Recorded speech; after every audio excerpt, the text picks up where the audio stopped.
Hello, my name is Patrick Sisowath. I'm a medical assistant, and today we will be going over how to register an existing patient or a new patient. First, you want to get their information and their insurance, and then you would want them to fill out a patient information and consent form, which we have right here on the screen. You want to make sure that you have all the required documents needed for the patient so the initiation process goes smoother.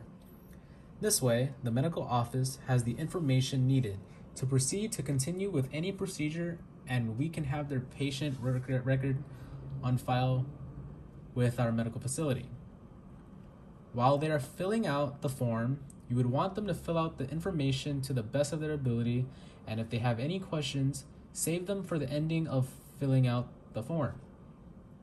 For the section where the patient has to fill out their medical history, make sure that the patient fills out to the best of their ability and accurately, because this part of the form is important due to the fact that it tells the medical facility exactly what the patient has been through and what they've been examined for. So as you can see right here, we have the patient information and consent form. Usually, this is the first page that patients have to fill out. They have to fill out the legal first name, their last name, or their preferred first name, what's the reason for their visit today, their demographics, being their address, city, state, or zip code that they live in. Of course, phone number and social security number is required too, so that it can be filed within their patient health record. And also, we have the emergency contact information to give us more in depth when the patient is not available and we have other contacts of that patient to call for. Here is more of the patient consent form.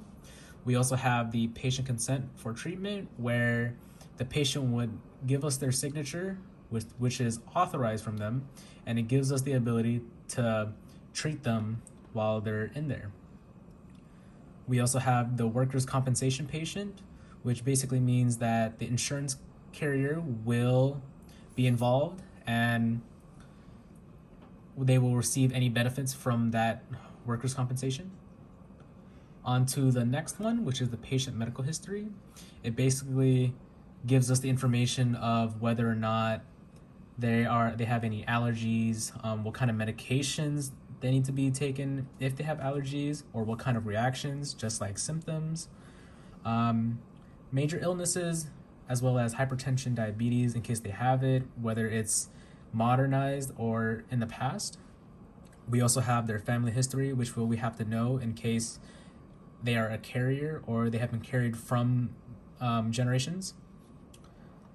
We also have the social history to let us know that if they've been drinking or use any tobacco, or do they abuse the substances that they use in the past or currently.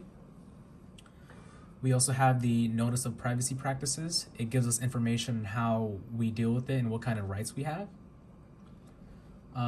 This is the authorization for release of information. This basically tells us that when they are fine to be released from the clinic or facilities, it all depends on them, but it really depends on the physician and the health clinic if they are ready to go.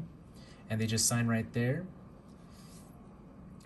Next, we have an example of the insurance eligibility verification to see whether or not they are eligible for insurance and that the insurance company that they have will cover for them.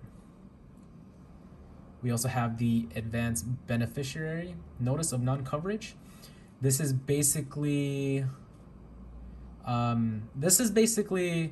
whether or not the Medicare will or will not pay, depending on the cost and if they are eligible for the coverage of their treatment.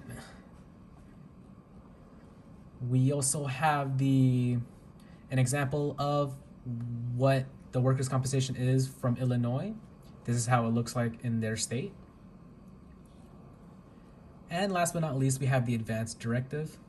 This is basically the patient's procedures of what we've done or not done. It gives us information on if the person has been treated with CPR or cardiac resuscitation, blood transfusion, and this basically let us know that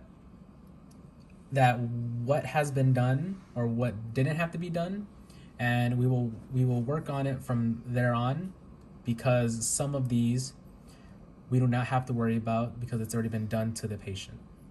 And that concludes my video.